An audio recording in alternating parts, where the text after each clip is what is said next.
The New Orleans Sewage and Water Board says a vessel is to blame for a massive sewage leak in the Industrial Canal. They say that the vessel struck a 54-inch sewer pipe, and Rob Masson reports divers are working to stop that flow. Thousands of gallons of smelly raw sewage from the lower 9th Ward continues to bubble to the surface in the Industrial Canal as divers try to work on stopping the leak. Everything's by feel. There's zero visibility. You know, the current's ripping.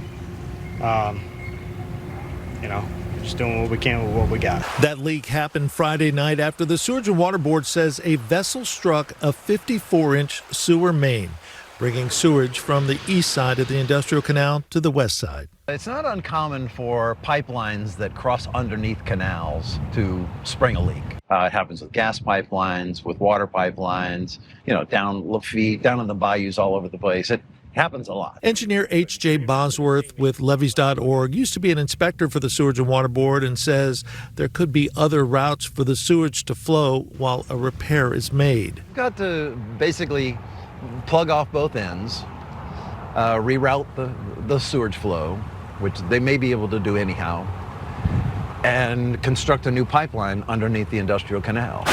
That is something which divers are working to do as shipping traffic resumes intermittently on the busy 5.5-mile-long canal, which feeds into the Intracoastal Waterway, as well as Lake Pontchartrain on one end and the Mississippi River on the other. How long do you think this is going to take? I don't know. The Sewerage and Water Board says some kind of vessel struck the sewer pipe, causing the damage. And at the same time, it also caused damage to some electrical infrastructure that also runs under the canal. Specialty Divers has had a 10-man crew on scene to try and stop the sewage flow. Right now, we're just trying to get the leak stopped, and we're trying to get everything separated and make sure that the power lines and everything are in place. The Pontchartrain Conservancy says it will be conducting tests later this week to determine if this sewage has caused any measurable impacts in Lake Pontchartrain, about a mile and a half away from the leak.